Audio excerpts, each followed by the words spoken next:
if you take care of people and you do right by people and you invest in them, both not just my patients, but also my staff, when you walk in there, you feel like you're walking into a family.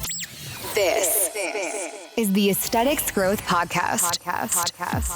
Well, hey everyone, it's Bref, and I'm super excited to be here today. We're back, of course, with another episode of the Aesthetics Growth Podcast, and I'm honored and excited to be here today with Raquel Merlini. Raquel is the founder, the owner of a growing business of Our Skin Aesthetics, and Raquel has really cool background, also growth journey, and just wisdom and insights that I'm really grateful that she's here today to share that.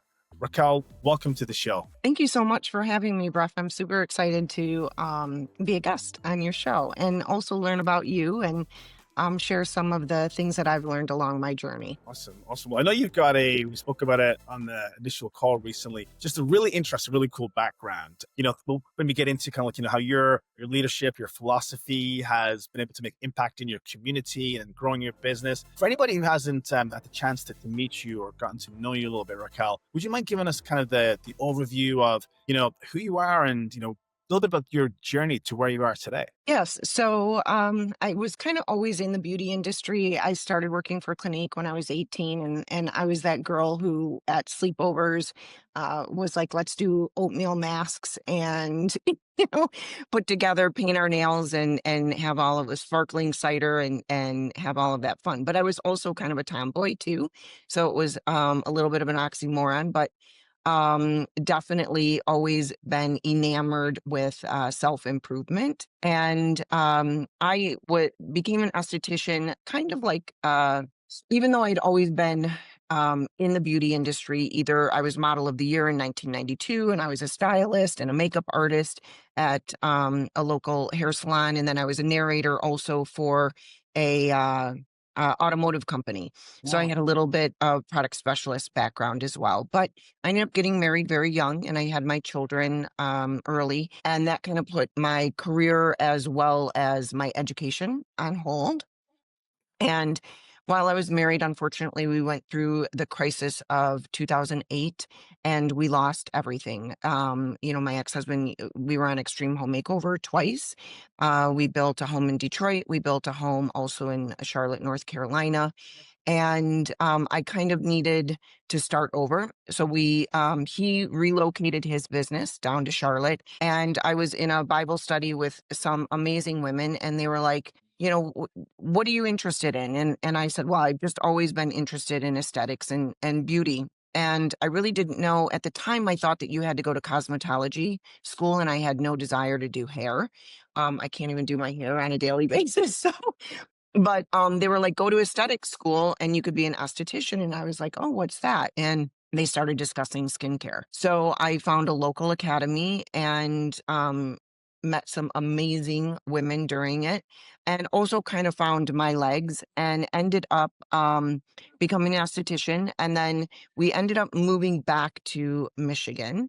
And then I had to start over again for the second time. I went through a divorce, and, divorce is never kind. So at 38 years old, I was trying to figure out, okay, now what do I do with myself again? And I ended up falling very, very blessed to end up at a location that was the chief of plastic surgery for a local hospital. And I became an esthetician there, and he heard I was going to school, and he's like, I hear you're going to school. What are you thinking of? And I said, I don't know. I love to help people, maybe psychology.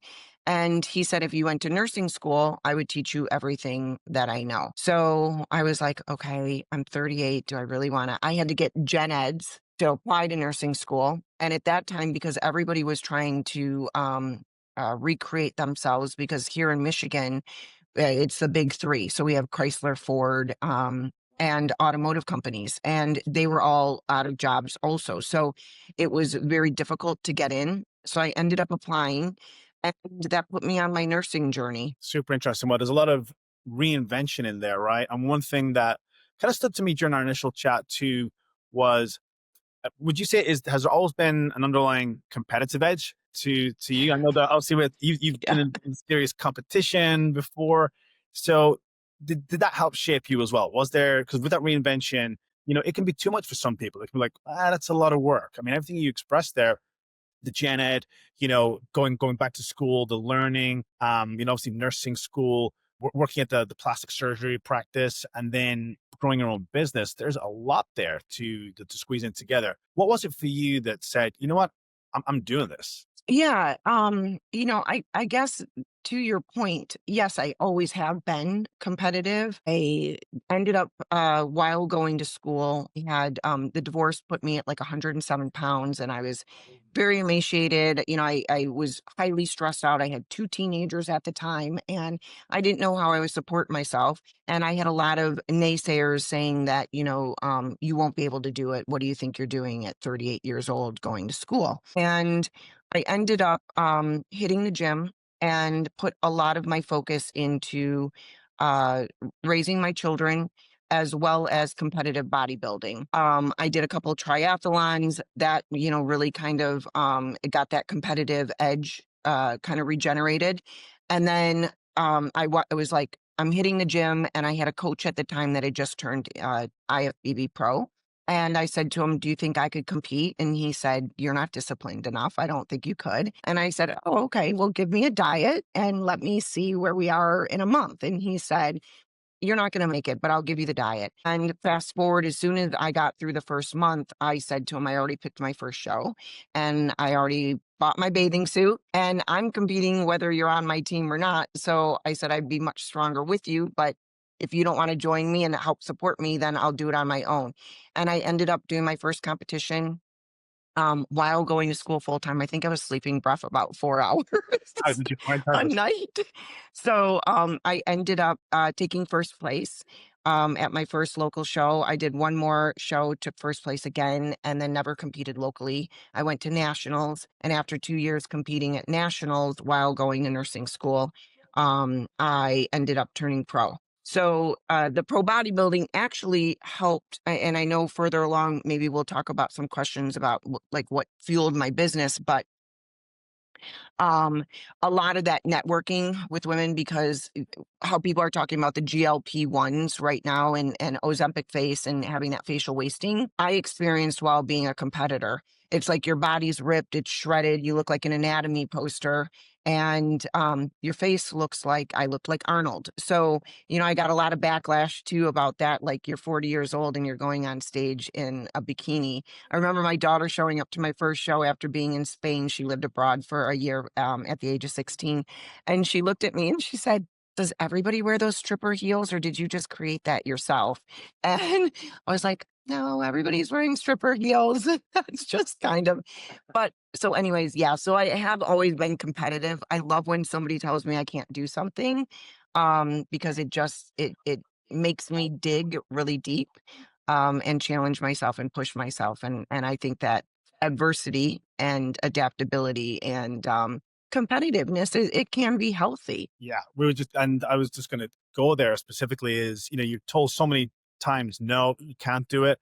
And you've taken the bull by the horns every single time to push through those barriers, to deal with that adversity, juggling young family, reinventing career, getting told that you can't do things, but pushing through. Like you said, it's incredible to think how you had time to sleep there with everything that you were juggling. And what I love, Raquel, what you dovetailed towards, which was through that process, you really got inspired to go deeper in the world of aesthetics, right? Because as you said, you Hmm. experienced, some of those maybe in the situations or feelings where there was kind of a either you looked at differently. Obviously, your daughter was having fun saying things that only kids can say to parents, but then also Right. being on that competitive stage. And then how then did that shape things towards opening up our scan, and what was that initially like to get that off the ground after going through the school? And I know that you're a tremendous leader, we want to get into leadership and growing the business, but some of the most challenging times are opening the doors, right, and getting things. Hmm. What did that look like for you, that part of the journey? Well, I think everybody nowadays really likes that instant gratification and they see where we are now. My growth has really been 15 years of doing my due diligence and hard work. At the previous location, I was there for 13 years. And I did a lot of the basics. So I worked in the treatment room as an esthetician, and I built my aesthetics business. My first, when I set up my IG account, it was in 2012. And I mean, we didn't have any of the technology. So, I'm trying to figure out how to copy and paste and layer things and make creative content and, grow that. So, uh, I think from the aesthetics room networking, and then I was also working in the plastic surgeon's office Wow. as a medical assistant. So I really kind of swept the floor, washed the walls and did all rolled up my sleeves. And it's one of the advantages of kind of my story is that I worked from the ground up. Mhm. So I was also we had a AAA HC accredited OR. So they put me in because again, I was a single mom. So, a lot of times in the beauty industry, you're working on commission. And I had gone to my previous employer and I said to him, listen, I'm a single mom. I'm in my 40s. I have a mortgage. I have a car payment. And I have kids that are getting ready to go to college. And I'm putting myself through college. So I need to be able to make sure financially I'm able to support myself while I'm building and growing. So they found a job in the medical office outside of the medical spa. And then that enabled me to have insurance as well as an hourly. And like I said, I worked as a medical assistant. I worked in the OR. There were days that I'd go in at 6 a.m.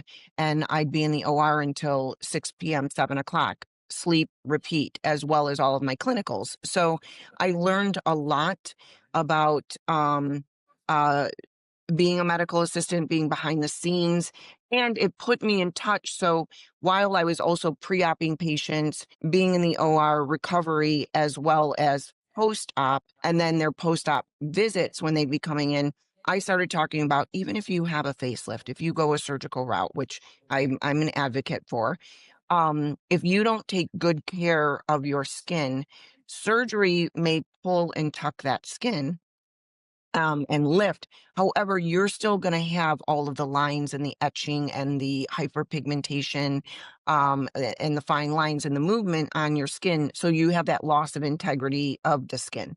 So I would start saying, hey, maybe we should do a chemical peel or a laser, a couple of lasers before you schedule that surgery. Then post surgery, you're still going to need a little bit of filler because even though you're lifted, unless you had fat grafting, you're going to have an experience volume loss. So we can tweak with some revolumizing. And then we're always going to need Botox. And then your treatment room not only is important, but your at home care. So maybe you should take home a vitamin C to lighten the skin. Maybe you need that retin-A and you need a growth factor. So I was doing a marriage in all entities of the company. And again, I was there for 13 years. So eventually my injectable practice within the practice grew and they took me out of the treatment room. And then I was just doing the larger layers such as CO2 laser and microneedling. And then they took microneedling away from me. And of course, I was kind of like, kicking the stones down the road, like, oh God, don't take away my skincare. That's where my heart is. But, I couldn't do it all. And that was, I had to kind of have acceptance with that too. And then eventually they took me out of the OR and I really loved working with the patients, and having that rapport, through that whole process. But I was growing exponentially. So good things, but also a little bit of a loss also, and being able to, let that go because sometimes that control. Yeah. And then eventually my physician, he was getting ready to retire and I was turning 50 and I said, okay, this is my time. If I don't open our skin aesthetics now, I don't know when the time will come. So I was able to start my next journey, which is now our skin aesthetics. Amazing. Amazing. There's a whole epic series of growth involved here. When we think about everything that you've put together I love what you said from the ground up, and it truly has been. You Yeah. start off in a capacity, right? And as you've been impacting patient capacity for you by yourself deliver those services has been stretched, right? Which is why they took certain things away because your plate was becoming full to the point now, obviously, where you've opened up our skin aesthetics, but you built everything from the ground up. And I love, Raquel, what you said as far as the closeness that you've had with the patients and that patient experience. And Yeah. I think sometimes that can be overlooked. So how would you describe that, the importance of just that patient experience and being close to the patient, and how that's really, been important for you and for your business? Yeah, so with our skin, we really are patient centric. Like our patients are, our main goal, our main concern. The girls sometimes they'll come to me and they're like, "Okay, we have to meet with the accountant and we have to go over numbers and, here's our budget and this and that." And um I know it sounds weird. I really never worry about money. I've had a lot in my lifetime and I've had very little, and I just feel it's gonna come. So, if you take care of people, and you do right by people and you invest in them, both not just my patients, but also my staff, I feel literally, if you look at our Google reviews, every single Google review will have a remark of when you walk in there, you feel like you're walking into a family. And that not only are we already the family, but we're like that big fat Italian family or Greek family that like you're going to come in and we're hugging you and we're asking, how was your vacation? I mean, my medical assistant, Michelle, she worked at the previous location for 28 years. I've been with her for 15 now.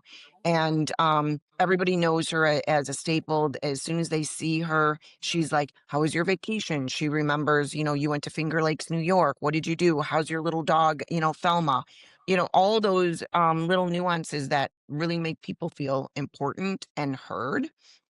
And I feel um, that industries are losing the fact that your patients are why your lights are on. And if you're not connecting with them and listening to them and building that relationship, which is not about a Mm. money grab, right?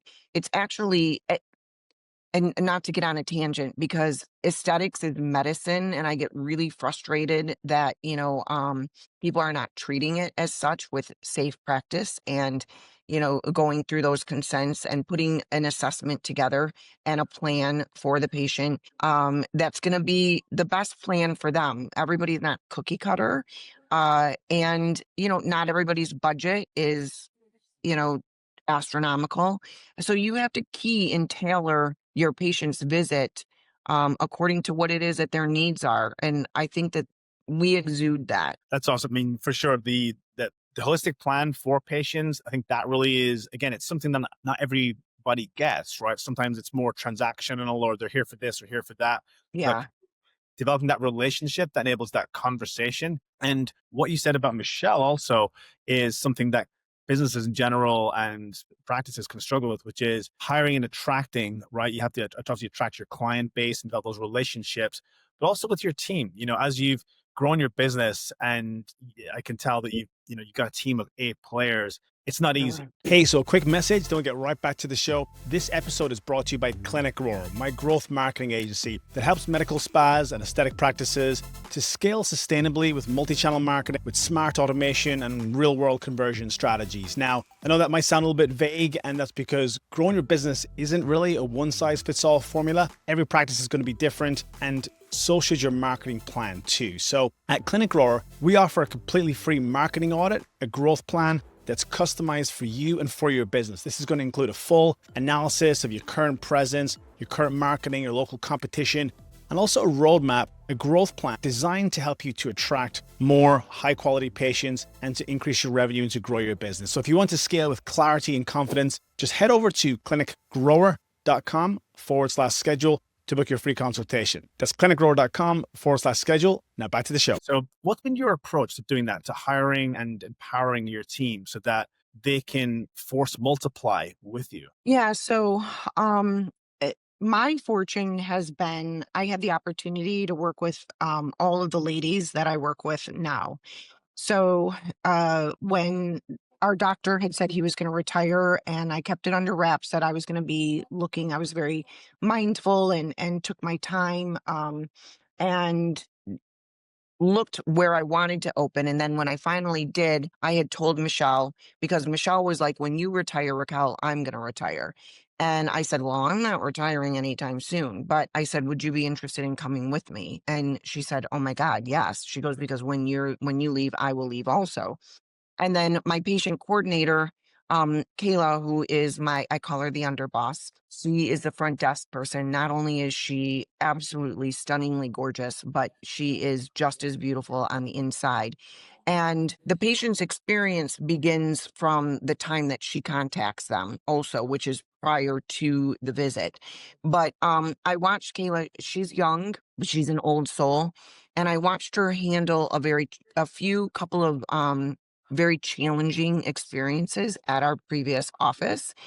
And I kind of was like, she wasn't reactive. She was very calm under pressure, always had a smile on her face. Her work ethic is impeccable.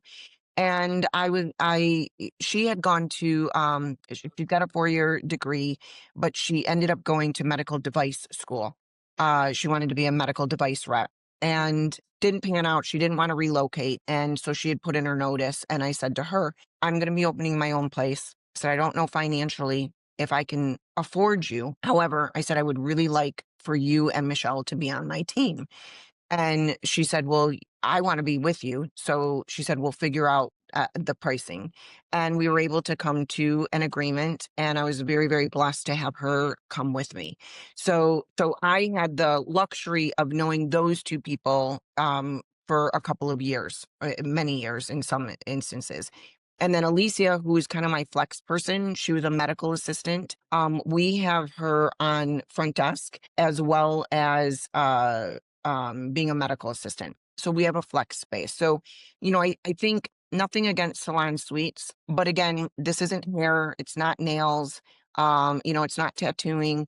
It's, I think that when you have a medical assistant, and again, not everybody can afford that. So I'm willing to make sacrifices myself and so that I can have a team that makes it a whole experience. So Oh, that, those three are my go-to girls. And then as word got out that I was going to be leaving, I had trained all of the injectors that we had at the previous location. And, they're like, well, so some of them had been prior patients, but they were also, two of them were my medical assistants. And after being a medical assistant for myself as well as our doctor, they were like, could I do what you do? And I said, you know what? I like to empower others. You go to school mm, and you graduate, and then you come to me and we'll put together a plan and I will teach you everything that I know. I'm not a gatekeeper. So, they did precisely that. And so now all four of my injectors, two that were previously patients and two that were previously medical assistants, are now my injectors. So when you ask about hiring, I think I've learned a few things being a business owner that, there's some key questions. One is integrity. If they're currently at another location, how do you plan on exiting that mm, location? That was a lesson I just learned recently.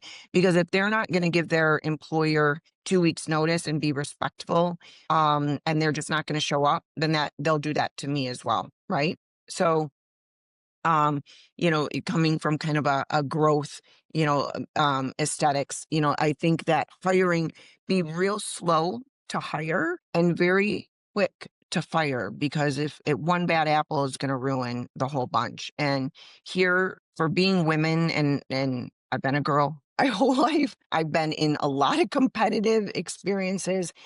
Even the IFBB, I never had some of the cattiness that I've experienced in other industries. And here, especially my team is young, except for Michelle and I, we're the seasoned veterans. Um, they really all support one another. It's really super cute when I see two injectors who are trying to build and grow their business, and they're like, "Hey, mm. come on in here. Let's do a TikTok video, and hey, I'm going to repost your information on my Instagram so that you can grow too." So it really, there's a cohesiveness that, I don't know. It's like that Seabiscuit movie, right? It's just that recipe where we're a hodgepodge and it all works. Like, it all just completely works. So Oh, I that don't know. it's not by accident either, because everything that you just discussed there is number one, your leadership, your vision. People want to become part of that because of your authenticity. You've assembled a team of A players. And I think at the heart of what we were discussing there was, education. You invest Yes. in education. You've also supported the education of your team members because of the high standards within medical aesthetics that you want to provide for your patients, doing things the right way. So it's kind of education. There's the ethics piece, and then also empowering your team as well. That collaborative spirit and that culture that you've grown there. So how important is that part of your core values, the education? Yeah. How have you been able to really to ensure that there is that continued education at your practice? Yeah, so my injectors are at different levels of experience and also comfortability. If they're a little bit slower with wanting to, I don't push in the sense of if you're comfortable just doing Botox and lips and now migrating into cheeks and wanting to do some of that, I'm okay with that. Again, I'm not money driven. I want my injectors to move at a pace that they're comfortable with. So my Alex, she's on maternity leave and she's amazing. So and then my Jaylin had a baby last year and she is a nurse practitioner, so she's at the hospital Yeah. sometimes also.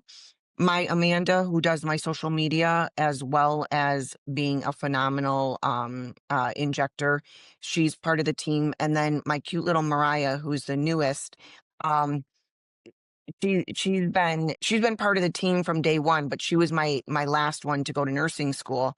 And she came to me about a month ago or 2 months ago, and she's like, well, God, I really want to inject. And, I've been in the hospital because one of the stipulations with her is I said, I want you to graduate and I want you to work in the hospital for a year. Because I think when you're in the hospital and you have to deal with codes and you have to deal with, um, doctors and orders and that flexibility and again being adaptable, I think it gives you an experience that is going to be invaluable once you get to the treatment room because a lot of people, I think, especially after COVID, all want to get in the aesthetics industry. And they're like, oh, I want to get out of the hospital because I can't stay in the hospital and I don't want to deal with the patients and the doctors are narcissists and blah, blah, blah.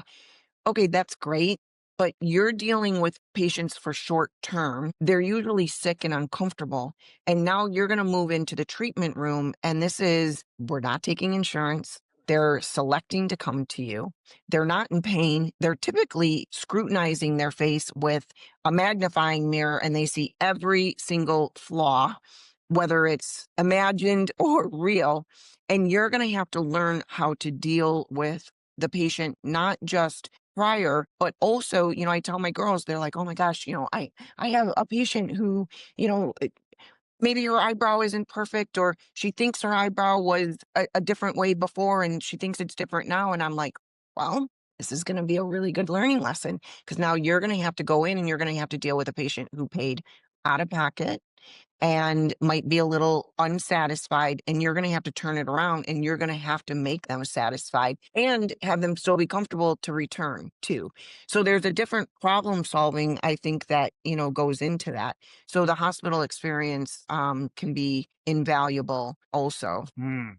That's fantastic. The way that, again, it's you've intentionally set that educational pathway, and even in the way that you're coaching your team to deal with the situations, that customer service, understanding, and setting expectations, I think is a big thing, right? When it comes to Right. taking things Right. where they want to go. How how do you continue to reinforce that, the expectations and that coaching your team to deliver and to support that patient on their journey? You mentioned earlier about the treatment plan, that discussion, right?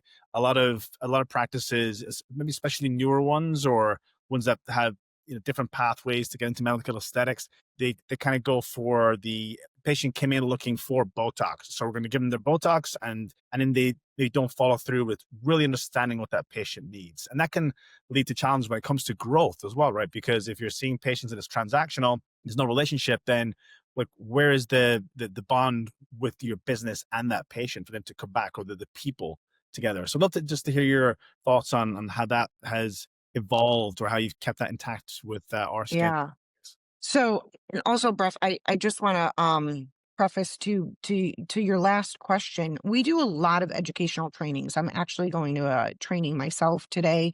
My girls, either we bring an educator in or a trainer, and then also they will shadow me for a day and I will train them too. So we are constantly, at least every quarter, having some type of training. And then I'm here 4 days a week. I come in on Thursdays. And if they've got models, I'll oversee them with the models. So the education component is very, very important. um Building with keeping that patient rapport, if they're a brand new patient, we still handwrite thank you notes. And I bought an actual wax gun. We've got a stamp. I'm like, sit and handwrite, and it's not like a computer generated thank you note. It of course has our logo, but the girls will handwrite that thank you, and then personalize it some way. So I think that that's very important. We do an amazing referral. So my book of business, we have about 2,700 clients in our book of business. And the girls are constantly doing some type of a giveaway, or I won't do Groupon things. I don't do specials where you're going to buy 2 syringes and get one free. I think it just makes the industry treat cheap. That's just my personal opinion. I feel I'd much rather do something for that customer. With our referral program, we always reward the current patient with some type of a special if they refer a patient. And then with that referral, that new patient gets a discount as well. So it's kind of an incentive. I can't stand when I go to a new person for hair or nails or a makeup trial, they give me a discount that day. And then afterwards, I don't get anything else, but I'm a big builder. So if I love you, I am referring every single person to you, to my trainer, to my hairdresser, to my nail tech, to my massage therapist, all of it. So I think building those relationships also with other providers, but also rewarding your current patient for that loyalty and for word of mouth. So I think that's one way that we really have contributed our success is referrals. Because again, I don't do discounts even for a new injector.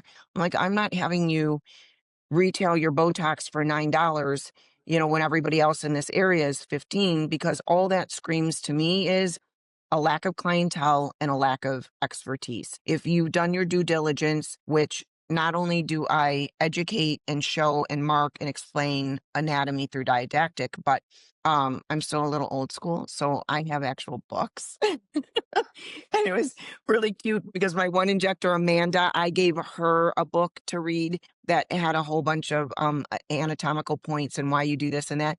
And when she graduated, and then she just passed it to my Mariah for Mariah to read, and they were all signing it and everything. So it was super cute. But those are all kind of roughed up, and there's markings in the book. It's like it's got some character. yeah, it's got to be, highlighted, and those side notes and all of that. So I think again, just being patient centric and listening to our patients That's to awesome. build. So 2,700, the power of the word of mouth in there, I think we want to talk about, Yeah. because you're delivering a premium experience. You're investing in your own education. Your team is as well. The outcomes and the service delivery justify the premium positioning and non-discounted pricing that you're providing, and the win-win situation you're generating for the power of that referral, that there's a win from the referee side and the person that gets referred as well. How are you and the team communicating that? Like, how do you typically, create awareness? How do you nurture and promote the referral program? Yeah. So first of all, the girls, I have an open door policy for them. Any ideas, they come in and I'm like, their TikTok videos or social media, this Botox challenge, they wanted me to stand on a bottle. I'm like, I'm not standing on a bottle of Botox. I'm like, I have a motorcycle. I'll ride my motorcycle. I'll do whatever corny stuff you guys want me to do. But some of this stuff I just can't. But I give them autonomy. I trust them. And we do a lot of think tanks. We'll get together. We have note sharing where the girls will jot down notes, and then I'm able to read them also. And then, I just say, if you guys think it's going to work, do it. I don't feel that you can really fail, right? And if you do fail, you're failing forward, because then, okay, so this didn't work. So let's try this and switch gears and see if a different approach works. They We do this great 12 days of Christmas that they literally do a giveaway every single day leading up to Christmas, and our patients have come to expect that, and they're like, oh, I was laying in a hospital bed because I was sick, and I was just enjoying the like giveaways and the interactions that you guys have.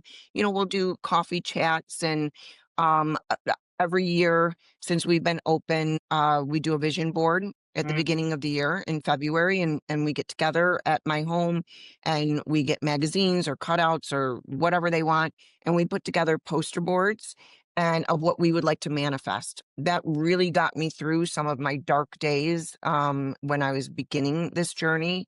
And I feel the power of manifestation. I can't tell you. Like, if you close your eyes and you really visualize and you feel it. So we do that as a team building experience so that too, I know where they want to be. Like, again, they're young, they want to be married, they want to have babies, they're building these families and these careers, and it keeps me connected with them too. So I think those think tanks, listening to your people as a leader is really invaluable because it builds that trust and those relationships. that's awesome. I mean, so much gold in there from the referral program, the think tanks. I think as a leader, as a business owner, sometimes that challenge can be, I've got to have all the ideas, I've got to lead, I've got to, do everything, and that can be, that can lead to burnout. Number one, but also, Yeah. harm Yeah. team. So what you've created there, that creative culture where your team is contributing, that's the best buy-in too, when they have that suggestion, and the safe space that you provided to Raquel where, hey, if you fail, we're failing forward because nothing ventured, nothing gained, right? Right. I think that's And amazing. I love that you said safe space because um I know in my life I haven't always felt safe, and I think that it's really important. That's one of the things here that I built not only a culture for my staff to feel safe as well as myself, but the patients. I think when we go back to the building that relationship, provider relationship, you know, when you're behind the chair, you hear things that maybe that patient can't share with their husband or their mother or their children or the struggles that they have. And, they'll come in and maybe they're having a bad day or a situation has occurred in their life and it's that moment. And, with my patients as well as what I've taught my providers is come in and sit down. So I actually sit on a chair across from my provider chair. And the first thing I say is, how are you? Like, what's going on in your life? I'm not talking Botox. I'm not talking skincare. I'm not talking filler. I want to know what's going on with you in your life. And I think if we create that safe space for the patient as well, and yes, HIPAA, I'm always like, whatever happens in this room stays in this room. And even when I see my patients out, I was just at we rode our motorcycles out to the lake and I saw a couple of patients out there and I saw them look at me and I looked at them and they're like, they called me the next day and they're like, were you at, so and so? And I said, yeah, actually, my guy and I were. And they were like, why didn't you come over and say hi? And I said, you want to know what? I never know if how my patient's going to explain who I am. And I don't want to put you in a position. So if you see me out, flag me down. I said, I'm always up for giving you a hug, but I want you to know that your anonymity is very important to me. So creating that safe space, I think, for not only a safe environment for you to work in that's healthy, but also that your patients know that they're safe too. Wow, that's awesome. And kind of related to that somewhat because you're giving permission to your patients. Hey, if you want to come hang cool, but I'm, taking everything seriously here, that if you want that anonymity, that's all yours. Your reviews, you've got 5-star reviews, getting close to, up in the hundreds. Um, how do you do that? Because not everyone is able to do that, to get the consistent reviews. Patients don't always like talking about it, but it seems to me that people are proud to really promote you and to leave those reviews. And we discussed just the kind of the context of some of those reviews is really powerful for you and the team as well. Yeah, I have to tell you, Breath, some of the reviews actually make me cry. Like I just sit back and I'm like, Oh my goodness. Like for people to say what they actually say on our reviews and say it in plain sight too, is very special to me. And our booking software does encourage people, when they leave, they are sent a link. My patients know to rebook because I book 3 months in advance. So every patient before they leave typically does schedule their next appointment, which I think leads to our success also. But they have the option to do a review. And, if they want to just put 5 stars because they don't want to say what they had done, because now I have a full-time esthetician. Previously, we were pretty much just Botox and fillers with some microneedling. And if somebody doesn't feel comfortable, I'm like, listen, you don't even have to put down that you get Botox or filler. Just say you bought a skincare product. I don't care. In the beginning, the reviews were important because I think it does give you that trust factor. And credentialing, I think that's important. But I don't hound people to do a review.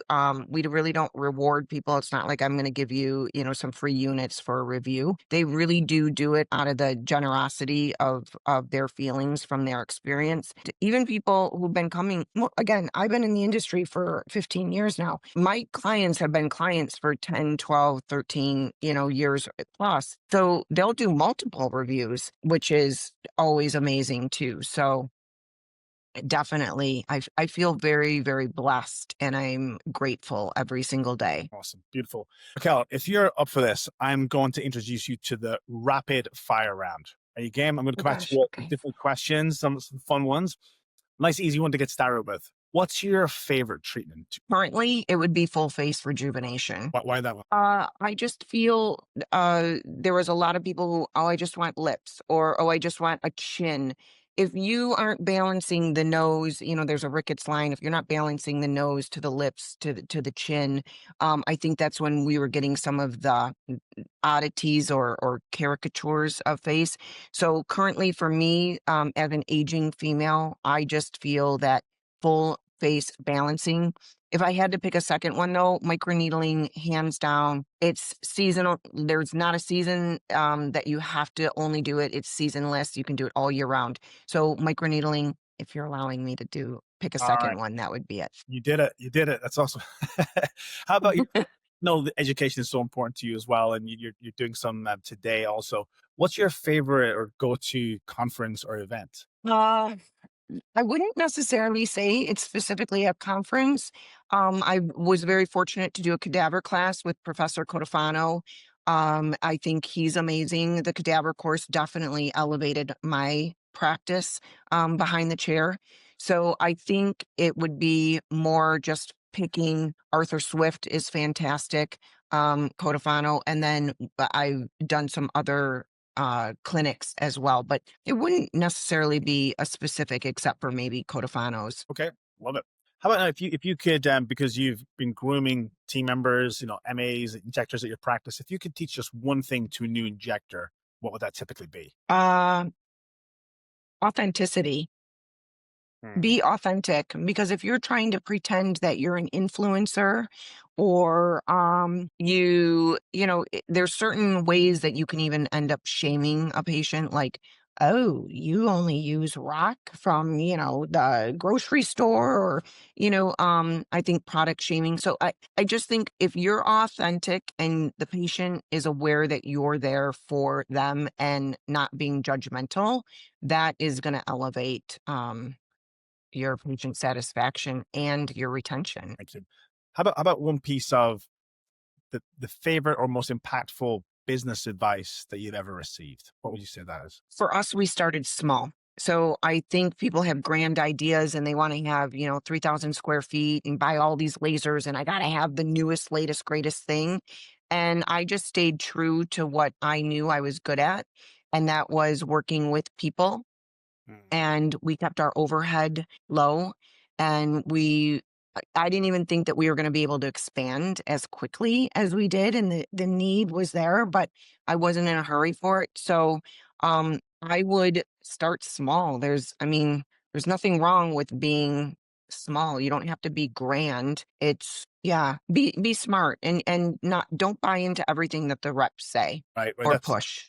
for sure. But you mentioned it focusing on maybe its strengths or, what you Exactly. smart. And there is certainly a lot of, sometimes pressure from those companies to buy certain devices. That's, powerful advice. When you look forward at the next step coming up soon, you've got the expansion within your office, of course. What does the next few years look like for you and the team at Our Skin Aesthetics? Yes. So I hope to continue growing my team and nurturing them to be the best injectors that they can possibly be. Watching their books grow is definitely a proud mom moment.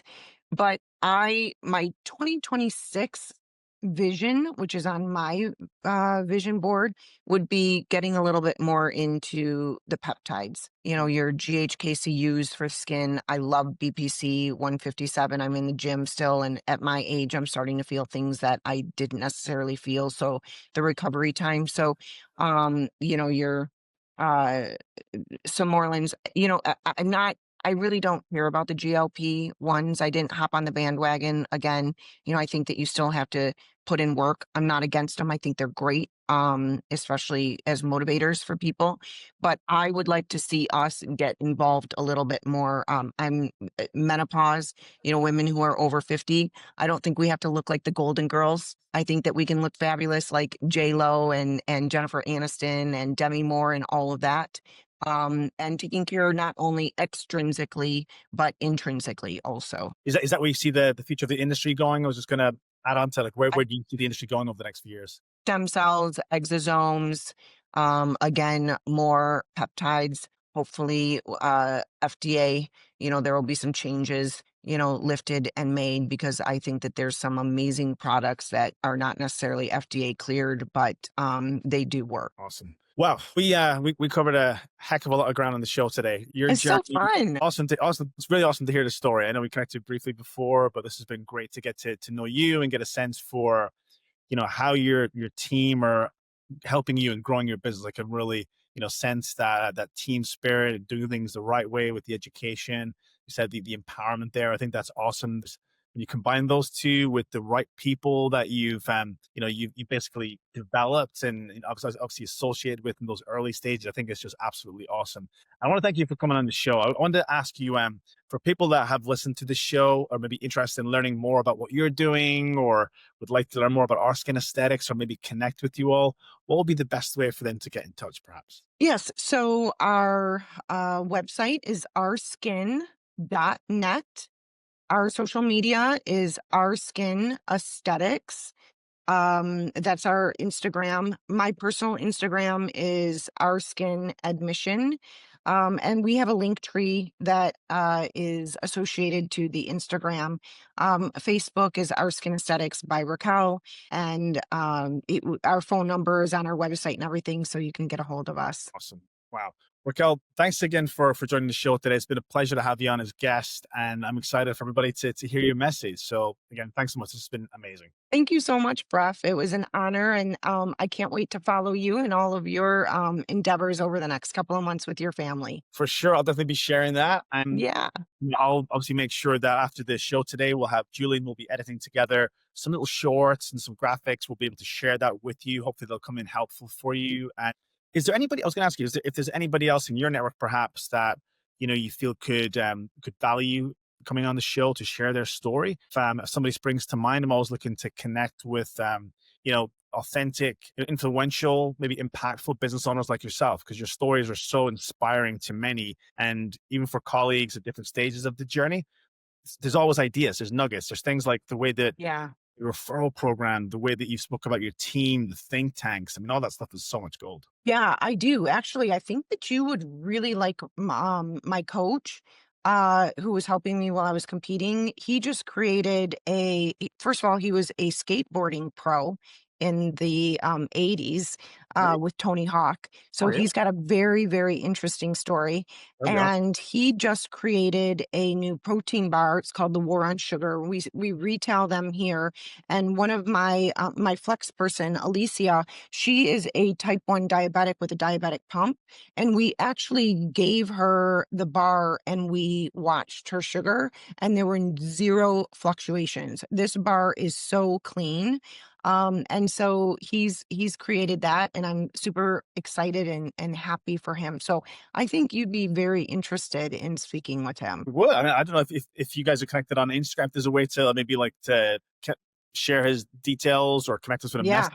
Fantastic. Would love to speak with him. I love the product aspect of the business and just hearing his story, especially when it came to, coaching leaders as yourself as well. I think that's tremendous. Yeah, and then he ended up with a heart condition too, and with peptides, he was able to reverse his injection function where they weren't even sure if he was going to make it. So it was pretty interesting. He's got a really good story. He's inspirational and Very very, very smart with nutrition. awesome. Yeah, I'd love to speak to him. Thanks for thinking of that. If you don't Yeah, mind, well, if you have a chance to share a link to where I can contact him or connect us and on. I'll give you his number. He'd be very receptive to it. Perfect. Carl, thanks so much. I know you've got an afternoon there with the education as well, but I really appreciate you being on the show, and it's been an absolute pleasure to get to know you. You'll hear from us in the next couple of weeks with the promo Okay. details, and if you need anything else between now and then, don't hesitate to reach out. Hey, it's Brett here with ClinicGrower, and I've got a quick favor to ask. If you're loving the Aesthetics Growth podcast, go ahead and hit that like or hit that subscribe, more importantly, so that we can keep bringing you the best of the industry. I really want this to be impactful and the highest quality, and the best way that you can help us to do that is to hit that like, hit that subscribe, and remember, if you would like to be a guest on the Aesthetics Growth podcast, go to clinicgrower.com/podcast. This is the Aesthetics Growth Podcast.